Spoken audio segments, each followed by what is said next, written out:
नमस्कार दोस्तों, सुर्खियों से परे के इस नए अंक में आप सभी का स्वागत है। मैं हूं दीप्ति दुबे। हमारे इस कार्यक्रम के ज़रिए हमारी हमेशा से ही ये कोशिश रही है कि हम आप तक पहुंचाएं कुछ खास और चुनिंदा खबरें। ऐसी खबरें जो आपसे जुड़ी तो होती हैं लेकिन आप तक पहुंच नहीं पाती हैं।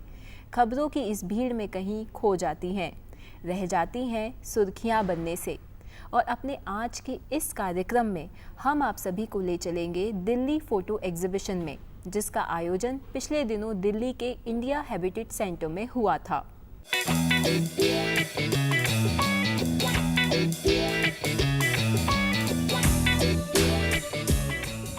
दिल्ली का इंडिया हैबिटेट सेंटर उत्सव के इस केंद्र में हमेशा ही प्रदर्शनियों का आयोजन होता रहता है। पिछले दिनों ऐसी ही एक प्रदर्शनी दिल्ली फोटो एग्जीबिशन का यहां आयोजन किया गया। इस प्रदर्शनी में देश और विदेश से आए कई फोटोग्राफर्स ने अपनी कला का प्रदर्शन किया। यह प्रदर्शनी सेंटर के किसी एक कोने में नहीं बल्कि खुले प्रांगण में लगाई गई थी। प्रदर्शनी की शुरुआत में ही हमने देखा वियतनाम के एक फोटोग्राफर की कला को। 21 ग्राम के नाम से प्रदर्शित इन फोटोग्राफ्स में देश की वर्तमान स्थिति को दर्शाया गया था।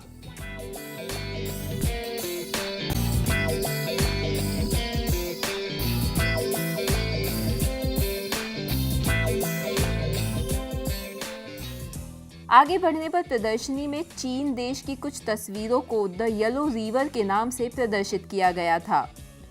मुक्त आकाश ही इस प्रदर्शनी का मुख्य आकर्षण था।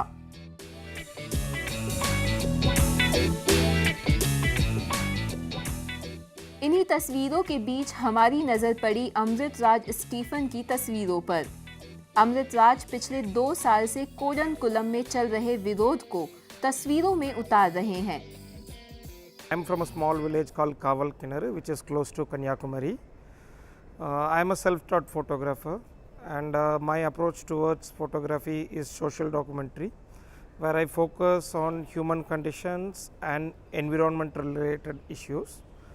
I am here in Delhi for the Delhi Photo Festival. I am exhibiting my work which I documented around my village for the past 2 years. The work is about the anti-uprisings and anti-nuclear protest in my region against the Kudankulam nuclear power plant. After Fukushima in 2011, there was a wide range of fear in the people's mind in my region, and from August 2011 the people of my region are protesting against the commissioning of Kudankulam nuclear power plant. It has been more than 800 days now, and people are protesting still in a non-violent way by Gandhian methods against the commissioning of the plant. So far, the government has not responded to their appeals, or they have given answers which we have questioned through RTI. Most people in our region are still in a dilemma why the government is not responding, and still in a fear about this nuclear power project. एक स्वतंत्र photographer के रूप में काम कर रहे अमृतराज इस मुद्दे से बेहद निजी तौर पर जुड़े हुए हैं। I am photographing for around 8 or 9 years now, but I tried different genres of photography, right from food, fashion and other things. But I think I had a calling in socio documentary. This is the first moment I started to document. Otherwise, I was generally shooting street photography, which shows the human conditions. I generally want to talk for the people who are voiceless, who are oppressed. So such kind of people, I have a sympathy for them, and I think they should be shown in a proper limelight. यही हमने कुछ ऐसे photographs देखे जिसमें जानवर पिंजरों में कैद थे। ये सभी फोटोग्राफ्स अलग अलग कटआउट के तौर पर लगाए गए थे। यहाँ दिखाया गया कि कैसे हम जानवरों को देखते हैं। सुर्खियों से परे में अब वक्त हो चला है एक छोटे से ब्रेक का। ब्रेक के बाद मिलेंगे इस एग्जीबिशन के आयोजक से और पूछेंगे कुछ बातें।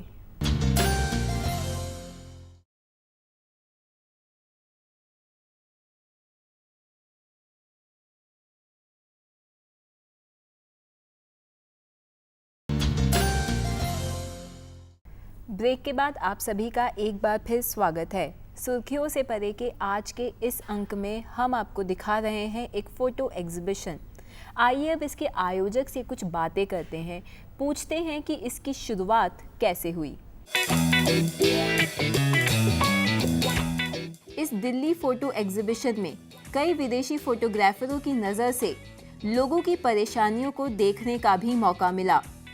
यही हमने देखा कि एक अमेरिकी फ़ोटोग्राफर ने किस तरह ब्लैक डायमंड के नाम से वहां रह रहे अश्वेत नागरिकों की ज़िंदगी की परेशानियों को दर्शाया है। वहीं दूसरी ओर एक महिला फ़ोटोग्राफर ने यहां अपने तस्वीरों के ज़रिए एक सिंगल मदर को दिखाया कि कैसे वो अपने बच्चों को पाल रही है। इस एग्जीबिशन की इस अनूठी अवधारणा के बारे में हमने बात की इसके आयोजक से।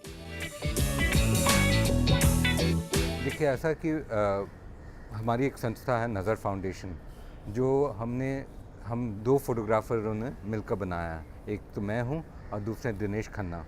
हम लोग दोनों सेम एज के फ़ोटोग्राफ़र हैं और कई साल इस प्रोफेशन में हम बिता चुके हैं। और हम एक तरह से बहुत हम लोग दोनों ने अपने अलग अलग किस्म से, वो ज़्यादा एडवर्टाइजिंग और कमर्शियल फील्ड में काम करते हैं और मैं फ़ोटो जर्नलिज्म में काम करता हूँ, मीडिया में काम करता रहा हूँ। तो हम लोग ने बहुत सारे फ़ोटोग्राफर्स को मेंटर भी किया है।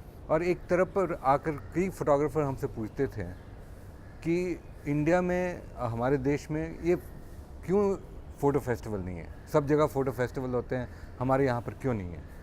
तो हम लोग ने सोचा कि ये बात सही है, क्यों नहीं है। और क्योंकि हम लोग दोनों चाहते थे कि हम फ़ोटोग्राफी के लिए भी कुछ करें, कि जिससे हमें इतना मिला है, तो हमने ये संस्था बनाई और फिर कोशिश किया कि ये दिल्ली फ़ोटो फेस्टिवल शुरू किया जाए।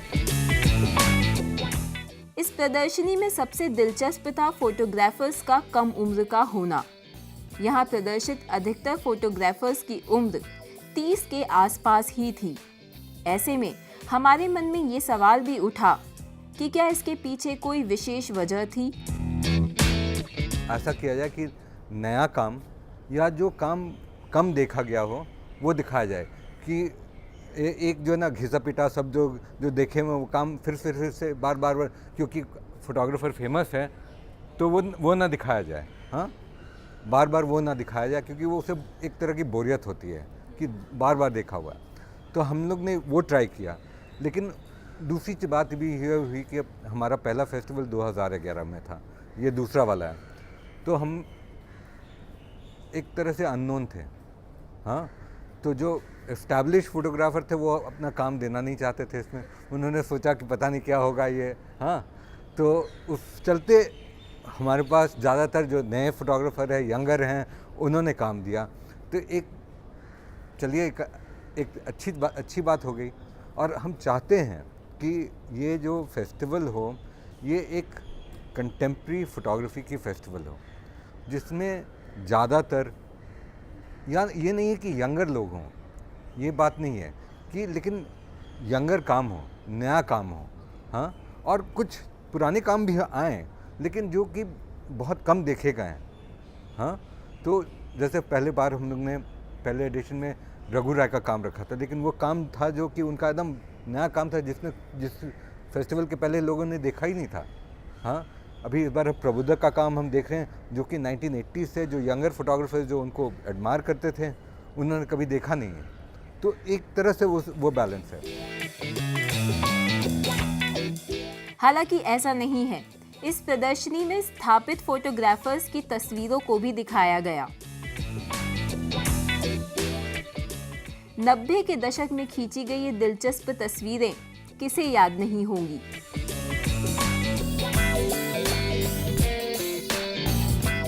इस प्रदर्शनी में दर्शकों की भी कोई कमी नहीं थी। यहाँ हमने बहुत से फोटोग्राफी के शौकीनों को फोटोग्राफ्स की बारीकियां समझते हुए देखा।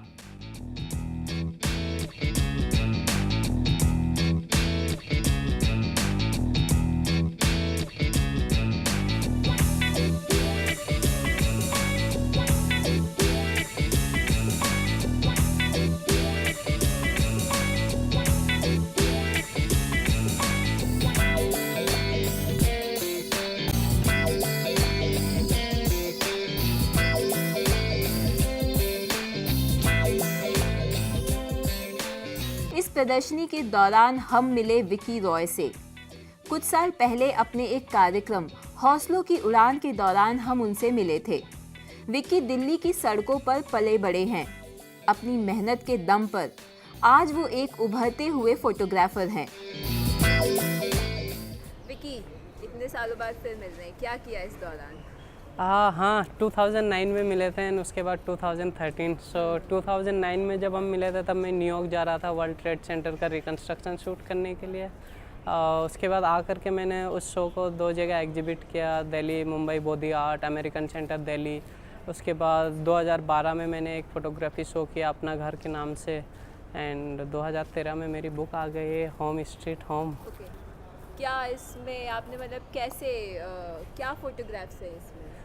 इसमें बेसिकली जो मेरे फ़ोटोग्राफ्स है ये मेरा 2005 से लेकर 2012 तक का काम है। सो 2005 से मैंने फ़ोटोग्राफी सीखना चालू किया था। सो इसमें स्ट्रीट ड्रीम्स के काम है, जो मेरा पहला एग्जीबिशन था 2007 में, यहीं बगल में एक्सपेरिमेंटल आर्ट गैलरी है, यहाँ पे मेरा पहला एग्जीबिशन लगा था। सो उसके कुछ फ़ोटोग्राफ्स है। उसके बाद अपना घर के फ़ोटोग्राफ्स है, जब मैं, क्योंकि इस बुक का नाम होम स्ट्रीट होम इस वजह से रखा है क्योंकि पहले मैं घर पे था, उसके बाद मैं स्ट्रीट पे आया एंड उसके बाद मैं अपने शेल्टर होम गया जो मेरे लिए घर बन गया था। तो इस वजह से इस बुक का नाम होम स्ट्रीट होम है। तो इसमें आप जब इस बुक्स को देखोगे तो इसमें स्ट्रीट के फ़ोटो आपको दिखेंगे पहले कि मेरी लाइफ स्टाइल पहले कैसी थी स्ट्रीट पे, कि मैं इस तरीके से बैठता था, ऐसे खेलता था और इस तरीके से कूड़ेदान में सो जाता था। तो मेरी ये लाइफ स्टाइल थी पहले स्ट्रीट पे। उसके बाद फिर मैं घर पे आ गया, तो घर में ये मेरे सलाम बालक के फ़ोटोग्राफ्स है। इस जगह के बाद से अब ये सलाम बालक में हम आ गए हैं। तो जैसे ये मेडिकल रूम में बच्चा सो रहा है, पीछे बच्चे न्यूज़पेपर पढ़ रहे हैं, ठीक है। एंड सो ये नया सलाम बालक में आए, नहा रहे हैं, रेडी हो रहे हैं, उसके बाद प्रार्थना कर रहे हैं, थोड़ा सा डिसिप्लिन। उसके बाद लाइफ में थोड़ी सी मस्ती चालू हो जाती है हमारे। सो यहाँ पे हम थोड़ा सा मस्ती कर रहे हैं एंड टीवी रूम में बैठे हुए हैं। यहाँ पे वेलकम टू सलाम बालक ट्रस्ट, क्योंकि ये मेरे लिए मेरा घर बन गया था। हाँ, अब यहाँ पे आप देखो कलर, उसके बाद लाइफ कलरफुल हो जाती है हमारे शेल्टर होम में। एंड बेसिकली पहले मैं फिल्म कैमरा से शूट करता था, निकॉन F80, एंड उसके बाद 2009 में मैंने वो डिजिटल कैमरा लिया था। तो डिजिटल में रो फाइल हमेशा कलर बनता है, तो इसमें ऑप्शन था मेरे पास कि मैं ब्लैक एंड वाइट करूं या कलर करूं। तो मैंने सोचा बुक में दोनों चीज़ होनी चाहिए, ब्लैक एंड वाइट भी, क्योंकि ब्लैक एंड वाइट तो चेंज नहीं हो सकता था जो मैंने फिल्म से शूट किया है, बट यहाँ पे ऑप्शन था कलर ब्लैक एंड वाइट। सो पहली मेरी मोनोग्राफ है एंड इसमें मेरा पहला पिक्चर भी है जब मैंने पहली बार SLR कैमरा लिया था, उससे शूट किया था। एंड जब मैं सेंटर होम में था तब मैं ना कोडेक कैबिटेन से शूट करता था। ये मैं जब पहली बार घर गया था, घर से भागने के बाद 5 साल बाद, तो ये मेरे मम्मी पापा का, उस समय मैंने कोडेक कैबिटेन से फ़ोटो खींचा था। और यहाँ पे मैं पहले 5-5 रुपए में कोडेक कैबिटेन में अपने दोस्तों की फ़ोटो खींचता था। तो मैंने एक वो फ़ोटो भी इस बुक में डाला है कि how I am start my photography. And अच्छा बताइए कि ये आपकी पहली किताब हुई। हाँ। अब आगे क्या सोच रहे हैं? आगे मैं चाहता हूँ कि ऐसे ही फ़ोटोग्राफी करते जाऊँ, बिकॉज़ मैं एक फ़ोटोग्राफी लाइब्रेरी भी चलाता हूँ। मैं और मेरा एक फ्रेंड है चंदन, हम दोनों ने मिलकर एक फ़ोटोग्राफी लाइब्रेरी खोली है। तो बेसिकली हमने क्या किया कि जो फ़ोटोग्राफी बुक्स होते थे, कॉफ़ी टेबल या मोनोग्राफ, वो काफ़ी एक्सपेंसिव होते थे, जो यंगर जनरेशन अफोर्ड नहीं कर सकते हैं। तो हमने सारे फ़ोटोग्राफ़र से वो बुक डोनेशन मांगी, तो सभी फ़ोटोग्राफ़र एग्री हो गए डोनेशन देने के लिए। तो अभी हमारे पास 500 से 600 फ़ोटोग्राफी बुक्स और कैटलॉग है। एंड हम ये लाइब्रेरी एवरी अल्टरनेट संडे करते हैं। एंड साथ में हम एक इस्टेब्लिश फ़ोटोग्राफ़र को भी बुलाते हैं टॉक के लिए हमारे लाइब्रेरी में। और ये लाइब्रेरी कहाँ है? ये लाइब्रेरी कुतुब मीनार के पास एक गैलरी है, ओजस आर्ट, जहाँ पे मेरी ये एग्जीबिशन लगी हुई है। सो उस गैलरी वाले ने हमें स्पेस दे रखा है, सो हम वहाँ पे वो लाइब्रेरी करते हैं। इस प्रदर्शनी में विदेशी फोटोग्राफर्स के साथ साथ कई भारतीय फोटोग्राफर्स का भी काम हमें देखने को मिला। गोल नाम से लगी इस प्रदर्शनी में दिल्ली के एक बाहरी इलाके में रह रहे बच्चों के फुटबॉलर बनने के सपनों को दर्शाया गया था।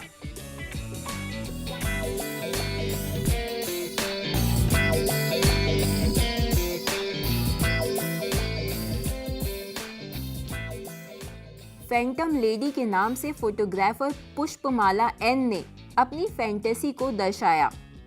एक महिला कैसे फैंटम बनकर लोगों की मदद कर सकती है, ये सब इन तस्वीरों में दर्शाया गया है।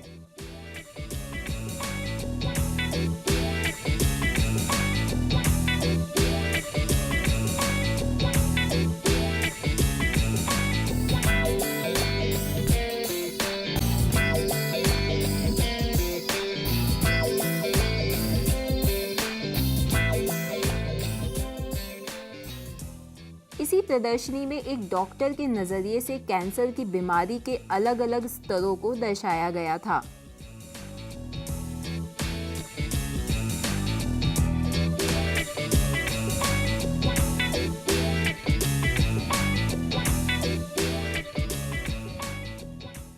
वहीं दूसरी ओर एक फोटोग्राफर ने मनोरोगियों को पोर्ट्रेट्स के जरिए दिखाया।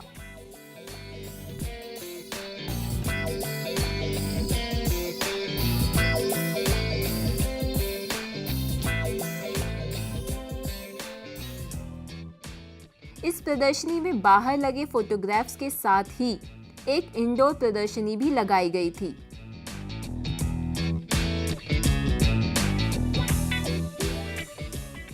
इस प्रदर्शनी में भी आप अलग-अलग फोटोग्राफर्स की सोच को उनके फोटोग्राफ्स के जरिए समझ सकते थे। जैसे इन तस्वीरों को देखिए, ये सभी कश्मीर में रहने वाले हैं और ये सभी इनकी पासपोर्ट साइज फोटोग्राफ्स है। लेकिन यहाँ सबसे दिलचस्प थी एक फ्रांसीसी पिता की फोटोग्राफी, जिसने अपने 6 बच्चों को कैमरे में कैद किया था और देखते ही देखते उनका फैमिली एल्बम यहाँ तक पहुँच गया।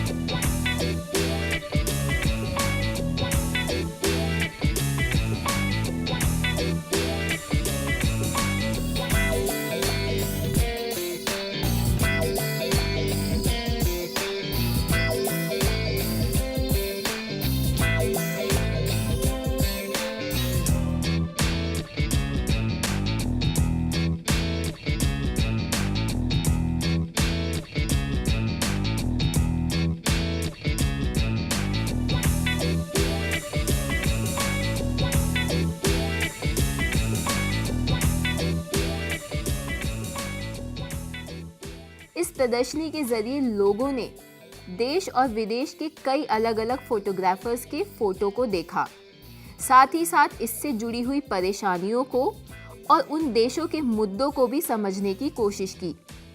फोटोग्राफर्स की सोच को देखने और समझने का ये एक बेहतरीन मौका था।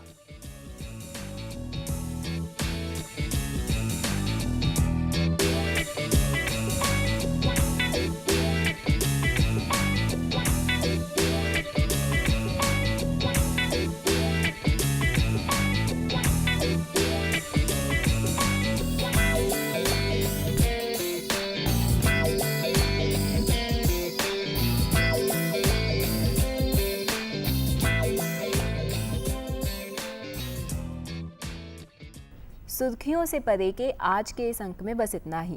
उम्मीद है कि आपको हमारा ये अंक पसंद आया होगा। अगले अंक में आपसे एक बार फिर होगी मुलाकात, लेकिन तब तक के लिए मुझे मेरी पूरी टीम के साथ दीजिए इजाज़त। नमस्कार।